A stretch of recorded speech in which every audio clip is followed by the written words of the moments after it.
What is up, everybody?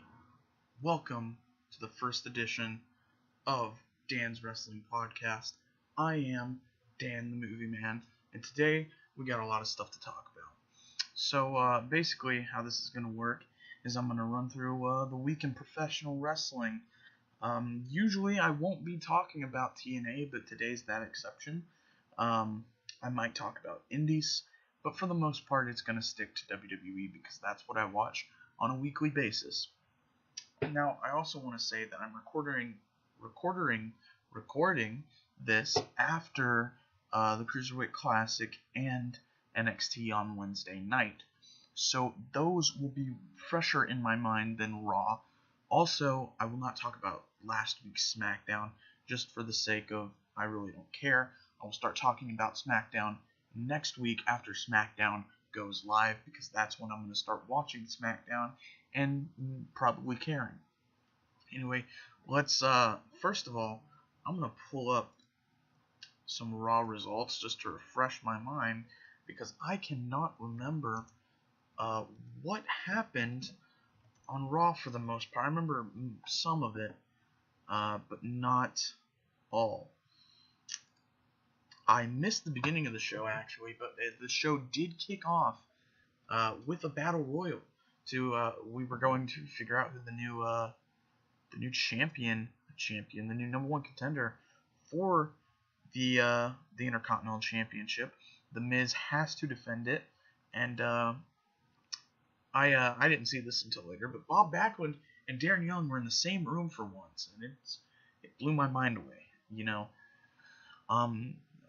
I didn't expect Darren Young to win the Battle Royal, but that's exactly what happened. Darren Young won the Battle Royal, not by any of his doing, but Darren Young did indeed win the Battle Royal. I can't remember what the finish was. Who was it left? It was Darren Young, was it Baron Corbin? And I don't think it was Ziggler. Two guys eliminated each other is the point, and Darren Young won the Battle Royal, and he's now the number one contender for the Intercontinental Championship, and I honestly think he might win it. I don't know how exactly it's going to play out. I have not been the biggest fan of the Darren Young and Bob Backlund vignettes.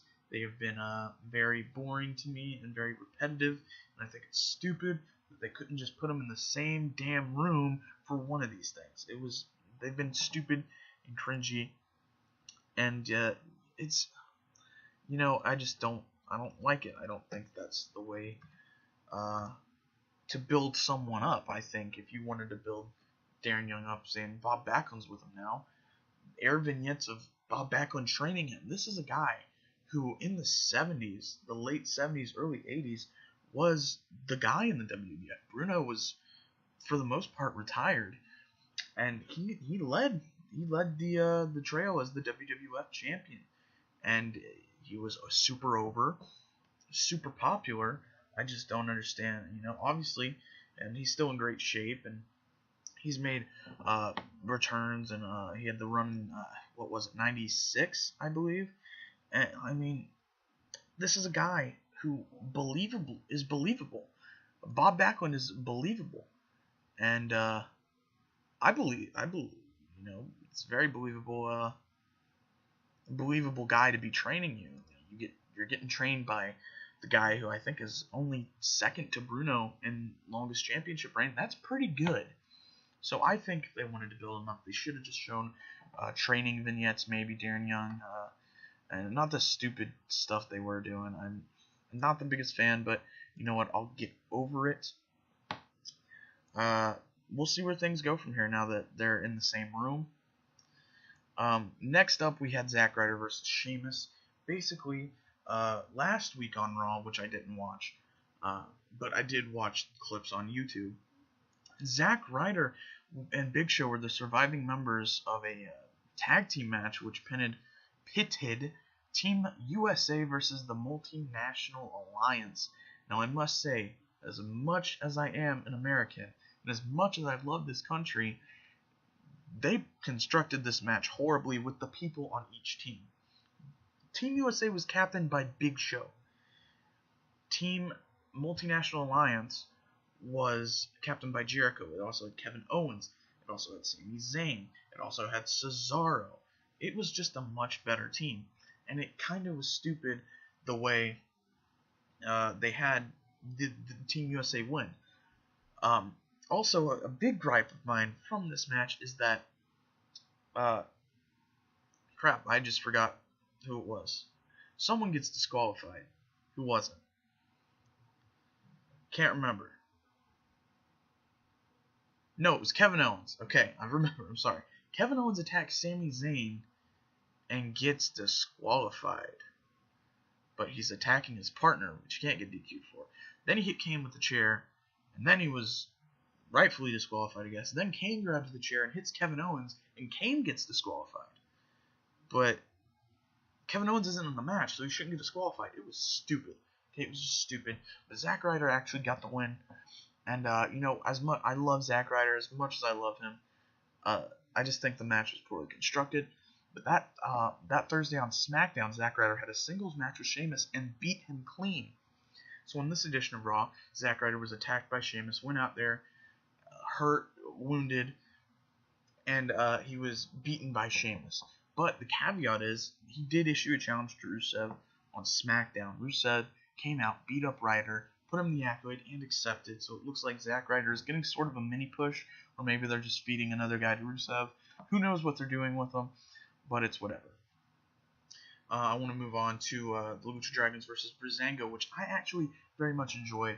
I'm a big Kalisto fan. I'm a big Tyler Breeze fan. Sin Cara and Fandango waver for me, but I thought the match was very well constructed. Kalisto had a horrible botch in this match, though, where I'm guessing he went to springboard off the middle rope, and I'm guessing he went for that torpedo cross body, but he slipped right on the rope and landed right on the back of his head, and it did not look good at all. He finished the match, though, and the best spot of the match was Kalisto. Anyway, the best spot of the match was Kalisto jumped on the middle rope, and he got caught. Like, basically what happened is Tyler Breeze reached up, pulled his head down, super kicked him, and then hit him with this sick power bomb and rolled him into a pinfall, and he ultimately won the match that way. And I thought that was awesome that Zack Ryder got a pinfall victory, and it wasn't dirty. It was completely clean. I thought that was awesome. Maybe this means something for Breezango. Maybe they'll be more present in the tag team division. I don't know. But overall, I thought that it wasn't bad. And, through the night, they were really building up the Rollins report. So Rollins comes out, and he's like, this isn't like, the Ambrose Asylum. This isn't like the highlight reel. He's going to be an investigative reporter, right? He's going to ask Roman Reigns the hard-hitting questions. And so we see, he directs us to the screen, and we see him sitting down, and he's asking questions to Roman. And it's a bunch of different variated clips of Roman, and kind of making Roman answer the questions falsely. Oh, well, probably not all falsely. Basically, he asks if he's proud of what he did, and Roman says yes. He asks Roman, do you think you deserve to be in the triple threat match? Roman says no, and all this other stuff. And it was actually pretty funny. It was pretty funny. After that, though, Dean Ambrose obviously comes out, tells Seth that he's just being stupid. Seth, challenges Dean. No, he doesn't challenge Dean. He said he deserves his one-on-one match. Dean then says, anytime you want a shot, you can have it. Dean, and I gotta say, this is probably one of the best Dean Ambrose promos in a while. You get the sense that this guy just won the belt, and he is not letting it go. Because he went off on Rollins. He said, you're going to have to pry it out of my cold dead hands. You want a match? You've got it. Rollins then said, Detroit is as good a place as any. The place popped. I popped. I wanted to see a title match. And then Rollins said he would save it for next week, and that ended that segment. Then we move on. Sami Zayn was at commentary, and Kevin Owens was about to wrestle. And we see in the back Stephanie telling them to get Sami out. Sami's being removed. Owens comes out, and they brawl for like a second. Kevin proceeds to have a great match with Cesaro. A match Granted, we've seen it a lot, but if you do it right, I want to see it a lot. I don't want to see Ziggler and Corbin 500 times because they have not very good chemistry, and they're not. It just wasn't an intriguing feud. But I would love to see Cesaro and Owens 500 different times because there's always something to keep it fresh. They're always exciting. They always have a good match. But ultimately, Owens beat Cesaro, and then as he was bragging on himself, Sami Zayn jumped over the barricade, like freaking Undertaker dived over the barricade, tackled Owens, and they brawled to end that. Also, I gotta say, Kevin Owens and Sami Zayn rivalry has been the highlight of Raw for the past couple weeks. They're two of the best guys WWE has on that roster. I think that Kevin Owens, if he doesn't get a world title ring within the next year, that's a tragedy. This guy is ready. I mean, you don't have to take it from me. Stone Cold has said so. He said put the strap on Owens. I agree. Owens is great in the ring. He's great on the mic. He has great ring psychology. He's, the only thing he does not have is a good look. And there's been plenty of guys in the past who've not had the look. Punk definitely didn't have the look. Bryan did definitely not have the look. Mysterio definitely not have the look. Granted, Mysterio was booked like shit after becoming the world champion. He was still the world champion. There's been plenty of guys in the past who have not carried that look. Owens definitely does not carry it. But that has started to change even more in recent years. They're signing guys like Samoa Joe, like Kevin Owens, like Sami Zayn. These guys that don't look like conventional wrestlers. They're not 6'6", 250 pounds. They are small guys. They're smaller, or they're, a bit overweight, or whatever you want to say. But Owens, despite that, can still go. He can still talk. The dude is a smart worker. He's a smart talker. He grabs the audience's attention. Same goes for Zayn, and I think this rivalry is awesome. That being said, I don't think it will conclude a Battleground. I think it's like a book. Their rivalry is a book right now. We're on there's 100 chapters, okay? We're on chapter 10. But we're going to put the book down for a couple of months because we got other stuff to do. They're going to be separated in the draft, and then later down the road, we'll open that book back up. I think that's what's going to happen with Sami Zayn and Kevin Owens. That being said, I don't know which brand either of them goes on. If I had to choose, I would say Owens would go on Raw and Zayn would go on SmackDown, but I don't know. But moving on from that, I'm going to interject TNA here before I continue, because the next part of Raw was the Wyatt family New Day. The New Day went to the Wyatt family compound. And this was eerily similar to the Final Deletion from TNA, which I did watch. I did not watch the show, but I watched the Final Deletion because I heard so much about it. And, there's been a very split reaction about the Final Deletion. Some people have said, oh, this is god-awful. Why is this sucks. This is just stupid, And there's been other people like, this is brilliant. This is the best thing in pro wrestling history. This has got to be the best thing I've ever seen. This is revolutionary. Well, I don't think it's revolutionary. I don't think it's bad either. I got a chuckle out of watching Matt Hardy run away from fireworks and saying, "Oh, the dilapidated boat," and hiding from the fireworks behind the boat. That was hilarious. That was the funniest part of the whole freaking Final Deletion segment. But I took it for what it is, and it's Matt and Jeff Hardy in 2016, and well, I guess he's not Jeff Hardy anymore. He's Brother Nero now. Or maybe he'll go back to Will because he lost the rights to the Hardy brand. But it's just what they're doing, and I got a chuckle out of it, and I don't regret spending 20 minutes of my time watching it, so it was a win. However, the New Day Wyatt family thing, a lot of people have been sending hate at that, saying it's just a copy of the Final Deletion. And while I think it is copied from the Final Deletion, I don't think it's all that bad. I don't like the way that it was filmed, all the camera cuts and stuff. That was bad. It was even worse than the Final Deletion. And, it just didn't sit right with me. But the physicality in it was pretty good. I love the shot of Xavier behind the tree and Bray swinging the axe. After watching this segment, I just thought, these guys need a horror movie. I mean, like, cast the Wyatts in a horror movie. Like, you know, these a slasher like type thing. You know, maybe they live out in the woods and assault unsuspecting trespassers. That sounds eerily like Friday the 13th, but you get what I'm saying. You know, it can't be any worse than some of the stuff they already make, so might as well try it. WB Studios' most successful movie is a horror movie, so I would go with it. But, you know, I just, the thing that got me about it was that, you know, all the trucks lights turn on, and you see all these people in sheet masks, and the New Day just kind of leave. They walk off. Nobody tried to stop them. It's like, fight's over. Nobody won. Bye. But it was announced that we will be getting a 6-man tag about battle. I almost said battle royal. Battleground. We're gonna get that 6-man tag. So I didn't hate the segment, but I didn't love it either. Could have been better. Could have been better. We move on. Titus O'Neil versus Heath Slater. I was so happy to see Heath Slater on Raw. I don't know what they're gonna do with Titus now.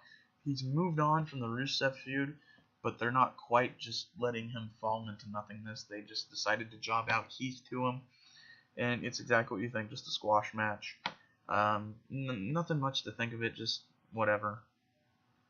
Enzo Amore and Big Cass came out to fight Luke Gallows and Carl Anderson, and one thing I really liked about the promo is that they said everybody here wants John Cena's spot. Cass said, I want John Cena's spot. Enzo wants John Cena's spot. But we want to do it the right way. And I like that they acknowledged, yes, everybody here is gunning for Cena's position because he's the face of the company. But them, as competitors, stood up for the guy because morals, you know. But that led to the match, which Enzo and Cass won with the rocket launcher. Then they were going to get beat down by the club, only to reveal John Cena was actually at Raw. He'd flown in from California, I believe, LA. He flew in, and he's there, and he helps them rid the club from the ring. You know, not the best segment of the show, but definitely not the worst. The worst is, I don't know, there's a lot of... This show wasn't bad. To be honest, there was a lot of good segments. If I had to pick a worst, it's Battle Royal, and Battle Royal wasn't that bad, so, you know, there's that. They've been building up the whole show, you know, we're gonna get these commissioners. Raw and SmackDown, they're gonna get commissioners. And, you know, I'm excited, because I'm hoping it's not either of the McMahons. I'm hoping, you know, maybe Angle, Bryan, Bischoff, something. And, of course, Vince goes, Shane is your commissioner of SmackDown. Shane runs around the ring, but he goes, but the Juggernaut, the franchise, the flagship show will be commissioned by Stephanie McMahon. Whatever. But then, I thought commissioners and GMs were the same thing. WWE just likes to take the piss out of everything and not make sense. But apparently the commissioners are going to be watching over the show, paying for the shows, whatever, making decisions. But they're going to have general managers under them to run the day-to-day operations. And next week on Raw, they will name their GMs. So that's interesting, I guess. There's still a possibility for some more people. Although, spoiler alert, this may be a spoiler. Skip ahead about a minute in the video. Daniel Bryan is rumored to be this general manager of SmackDown because something leaked on the WWE app. A post was put up, and nobody knows if it was real or what, but it was put up. But next week we will get to know the general managers of Raw and SmackDown. I'm thinking that Daniel Bryan... Originally, I thought, how cool would it be if Stephanie McMahon picked Eric Bischoff, and then Shane McMahon picked Kurt Angle? I thought that would have been really cool. But after watching this a couple more times over, and then the Daniel Bryan thing, I think that it's going to end up being Triple H and Daniel Bryan as general managers, which is whatever. I don't mind. At least we get to see Daniel Bryan on TV if that is the case. So I'm happy with that. So that's really all that happened with Raw. It wasn't a bad show. It was a pretty good show, actually, and I enjoyed it. I refused to talk about Sasha Banks and Dana Brooke for a reason. Well, okay, you know what? I'll talk about it. I'm not going to talk about the match. Sasha won, first of all, thank God. But let me just say this. Dana Brooke should not have been called up. I understand that they needed someone to put with Charlotte, but Dana Brooke was not the way to go. Here's what I would have done.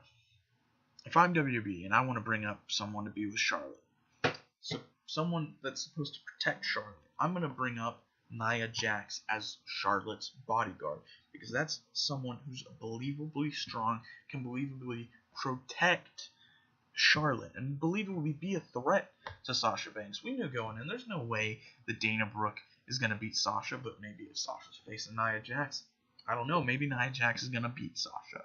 The point I'm trying to make is Dana Brooke should not be on the main roster at all. She shouldn't be anywhere near it. The fact that she's up here and Bayley and Asuka and Nia Jax are sitting in NXT is a crime.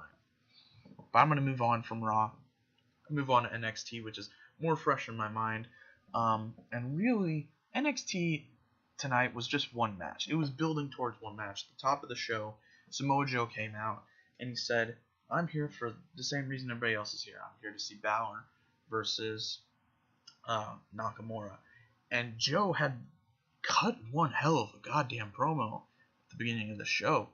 I mean, he said, if Shinsuke Nakamura is the king of strong style, then I'm the emperor.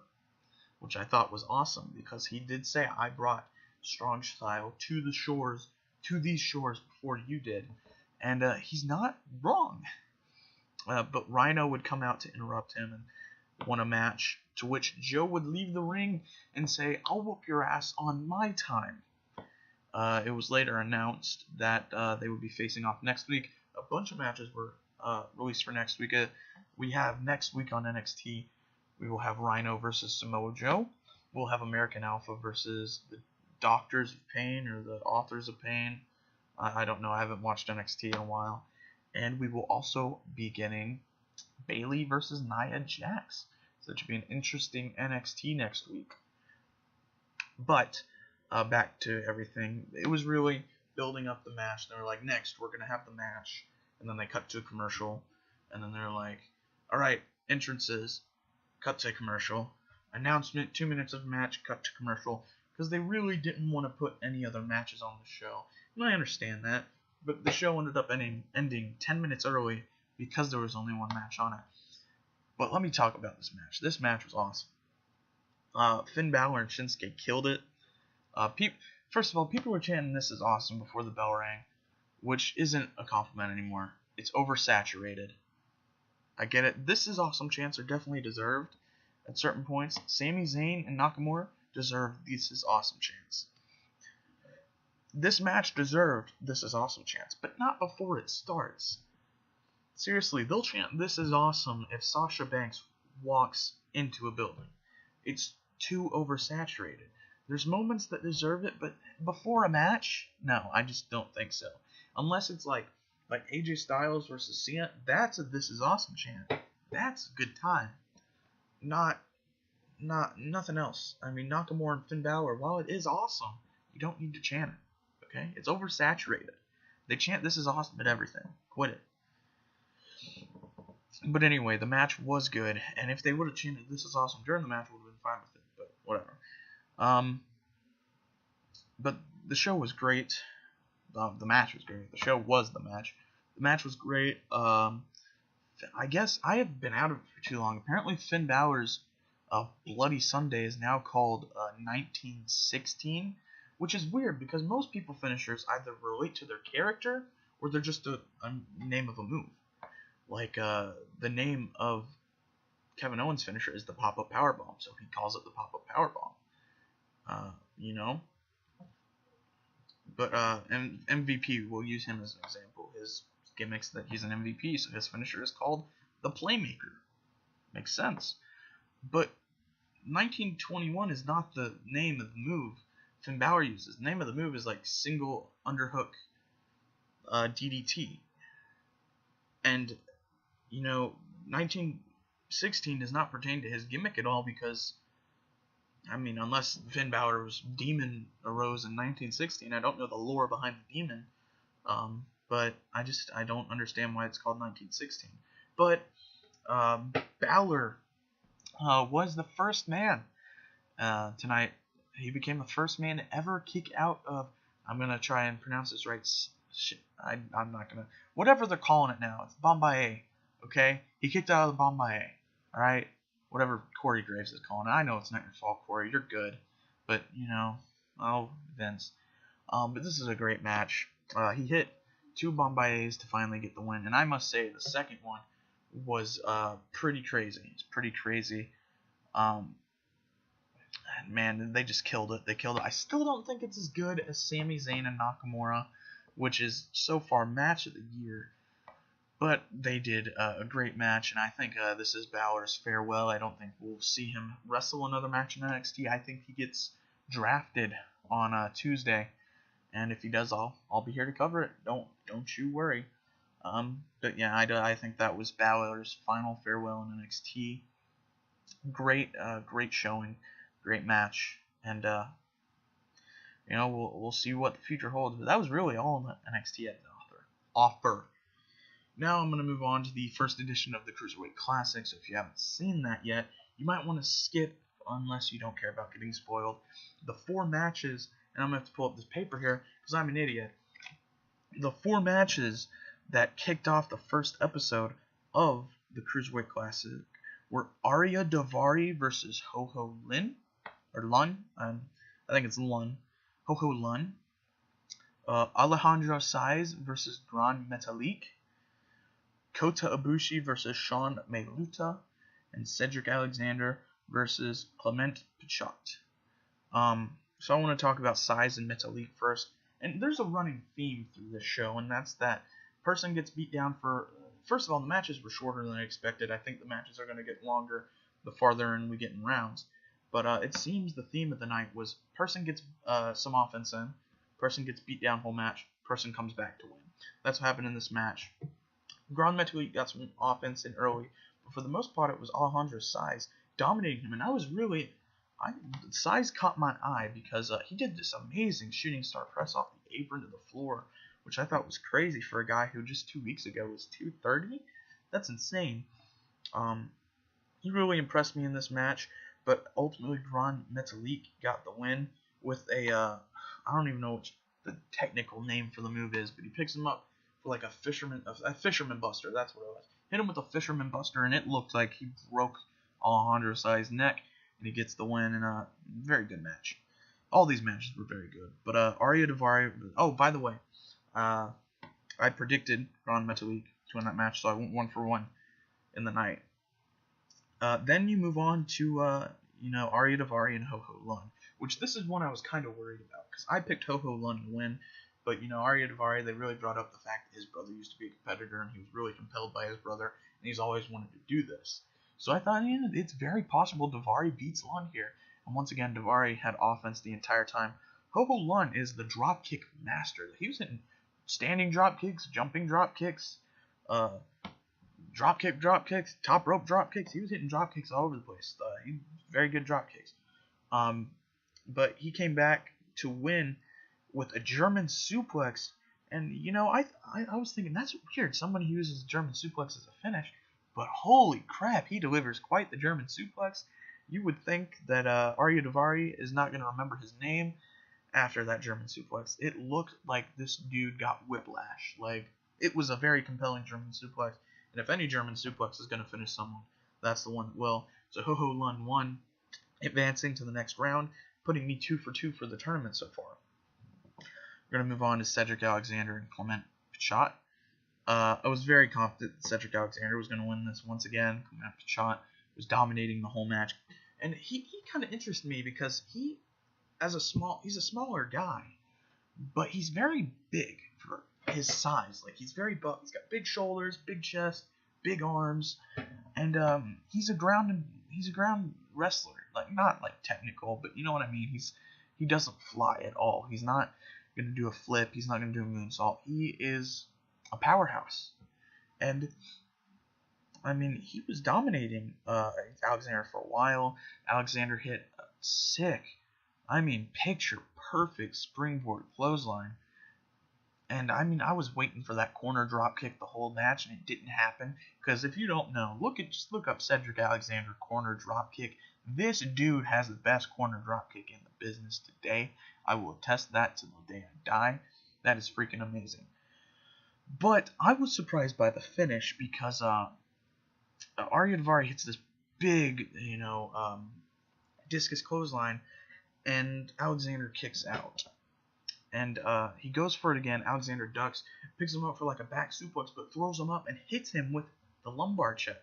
Now, if you don't know what the lumbar check is, you grab a guy for a back suplex, you throw him in the air, and you let them fall on your knees. And, considering Ciampa isn't allowed to use Project Ciampa, which is basically a powerbomb on the knees, I didn't think they would allow Cedric to use lumbar check, but they did, and Cedric won the match with it, which I thought was awesome. I picked Cedric to win this one, so I went 3 for 3. And now we moved on to the main event, which was Ibushi versus Sean Maluta. Let me say this. Going in, I said poor Sean Maluta. He's going to go in there and he's just going to get squashed by Ibushi. I mean, you've got the worst job. You got to start with Ibushi. But holy crap, this kid can go. And this was by far the longest match. And this almost exceeded the 20-minute time limit. It was pretty long. But oh my god, was this one good. They really built up Kenta. I'm sorry. I'm making Mauro Ranallo stuff here. Mauro Ranallo actually calls Kota Ibushi Kenta at one point in the match, which I thought was funny. Because all these Japanese people look alike to Mauro Ranallo, apparently. That's a joke. I'm not being racist anyway. But, I was very impressed by Sean Maluta. I've never seen him before. He's obviously, cousin to Roman Reigns and the Usos. He was very impressive, very fast. He didn't make many mistakes. He didn't look green. He did botch once, but it was a minor botch. There weren't any major botches on the show. Basically, he does like this 450 over the top rope, like a suicide 450. But when he went for it, his shoulder clipped the top rope and it slowed down his momentum. He still landed on Kota, but for a second there, I thought he was going to land on his neck, which was pretty scary, but he was okay. And, they really built up this kick that Sean Maluta had. I can't remember what they were calling it. But he hits it, and it's just a super kick. But I actually thought, because, I figured this is the Cruiserweight Classic, nobody's going to be kicking out of finishers until maybe the later rounds. I thought, holy crap, did he just beat Ibushi? No, Ibushi kicked out. I don't know why it was so stupid. I just didn't expect a finisher to be kicked out of so soon. And, Maluta really impressed me with all those moves. At one point, though, and this is going to be the coolest thing that Ibushi did the whole match, Sean Maluta's on the outside. Ibushi runs, jumps over the top rope, and lands on the middle rope on the outside of the ring. Does a moonsault onto Sean Maluta. Picture perfect, too. It was freaking amazing. And we got to talk about this finish. Basically, he grabs Ibushi for a last ride, picks him up on his shoulders, holds him all the way up, but then slams him down into a sit-out powerbomb. And this was insane. I mean, it looked like Maluta was broken into a million pieces, and Kota Ibushi got the win, and it looked amazing. Maluta raised Ibushi's hand, and I actually hope that WWE takes a look at Sean Maluta, because he very much impressed me. I don't know how well he would be with character, because I'm not seeing much character with any of these guys, but he was very impressive in the ring. I don't know if he's on the indies or if he's being trained by WWE or what the deal is with him, but he was very, very impressive. And I think this guy needs to be on in the WWE somewhat, because he really impressed me. Besides from that minor botch, which was a very minor botch, he did very well, and he worked with Ibushi very well. I loved the first episode of the Cruiserweight Classic. I thought it was great. I'm hoping as we get deeper in the tournaments that they'll extend the episodes to 2 hours, or maybe they'll just shorten the number of matches, because the matches are going to get longer and more intense as we get deeper in the tournament. Obviously, we're still only in the first round. But they announced the matches for next week's tournament, which I don't remember. The only one I remember is Akira Tozawa versus Kenneth Johnson, and Tajiri versus Damian Slater. I know those are next week. Mustafa Ali and Lindsay Dorado are next week. And I think TJ Perkins and Damac is next week. I think those are the 4 matches for next week. So I will definitely talk about those. But I want to talk about the commentary first of all. While Mauro Ranallo did mess up and call Ibushi Kenta, the commentary was very good. They have very good chemistry, Daniel Bryan and Mauro Ranallo. Daniel Bryan is a very good commentator, actually. And it's so refreshing to sit down, watch not only WWE and be like the product that's going into it, but to also like the commentary, because I'll be watching Seth Rollins and Roman Reigns killing it, but also have to listen to JBL and Michael Cole. But it was so refreshing to sit down, watch some great matches, and have some good commentary with it. It was just great. It was. I'm really happy with Cruiserweight Classic so far. I think it's only going to get better, and I really hope that this does become a year-round thing, because this is an amazing idea. This is so great. I can't wait for Tajiri to wrestle next week, for Akira Tozawa, T.J. Perkins. I can't wait to see what Lindsay Dorado and Mustafa Ali bring to the table. But it was a great show. I went 4 for 4 on all the matches for the night, so my bracket is still intact. We'll see how that stays intact as the weeks go on.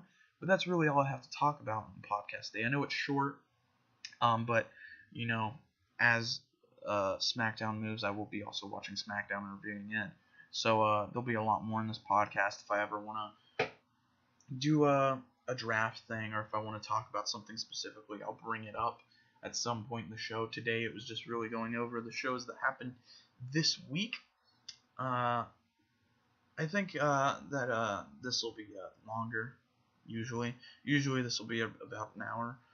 Right now it's only about a half hour, but you know, I think it's a good first show to go off of, and I think you guys will enjoy it. So let me know down below what you guys thought of the Cruiserweight Classic, NXT, Raw, and everything else going on in the world of wrestling this week. And I will see you guys in the next podcast.